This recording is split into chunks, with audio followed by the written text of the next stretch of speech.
India experienced a mixed inflationary outlook in April. While overall retail inflation is seeing a slight moderation, food prices remained on an upward trajectory, adding complexity to economic dynamics and posing challenges to the Reserve Bank of India's inflation management goals.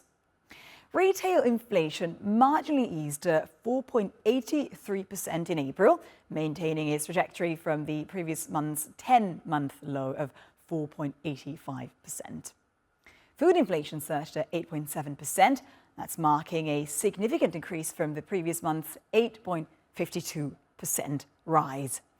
This continued rise in food prices contributed to the persistence of overall inflation above the RBI's medium-term target. This could have a huge impact on the low-income population of the country. Core inflation, excluding volatile components like food and fuel, reached a low of 3.2%, the lowest in the CPI series since 2012. Despite a contraction in fuel and light inflation, food and beverages prices remained elevated at 7.8%. That's slightly higher than the previous month's 7.68%. And now, let's get more on this with Sunil Pojakwale. He's a Cranfield School of Management International Finance professor, and he joins us now from Birmingham, UK. Brilliant to have you with us on the program, Professor. Thank you. So how significant is this marginal easing in retail inflation considering the broader economic context in India? It is significant in a sense that, both as a central banker and the government would like to keep inflation under control. Particularly, it's the time leading up to elections. So it is, both politically and economically a very important number to be looked at. So the downward trajectory is a good news overall, and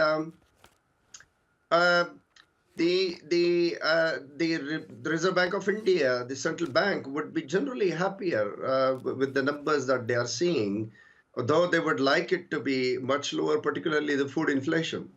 Right, and on this very point, we are seeing that food prices actually keep rising. Why? What's the driving force and mechanism behind this?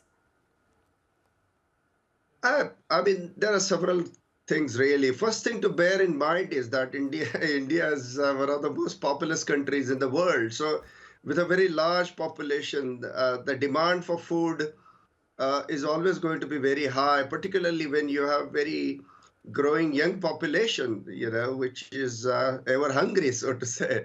So there would be always a higher demand for food in India. The second reason is that in India, the weather conditions also have a tremendous impact on the food prices. So currently, they are going through, very high levels of heat conditions, very high temperatures, which also kind of hampers both the supply and preservation of food. The government has been trying to kind of improve the infrastructure and improve cold storage facilities to ease the supply concerns of the food. But obviously, as I said, there is always this gap between the demand and supply in India, and which is always a big challenge for both bank and the government. Interesting. India's economy isn't doing bad at all right now. If we look at the GDP, the growth, but also, as you pointed out, if we look at the population growth, why and how do you think the central bank will act? Well, I mean, the inflation numbers are always good. The moderating inflation is generally a good news for the economy. The confidence level picks up. Consumers feel much more optimistic about future. There is better purchasing power in the hands of people, and there is generally a good feel factor. But besides that, inflation will have a direct impact on the interest rate setting mechanism of the bank. So the moderating inflation bodes well for the future easing of interest rates.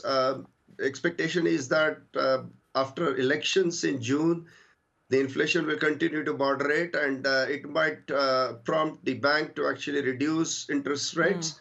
That may help businesses in terms of their borrowing costs and increase investments. Professor Sunil Pajokale, thank you very much for being with us today. You're most welcome. Thank you.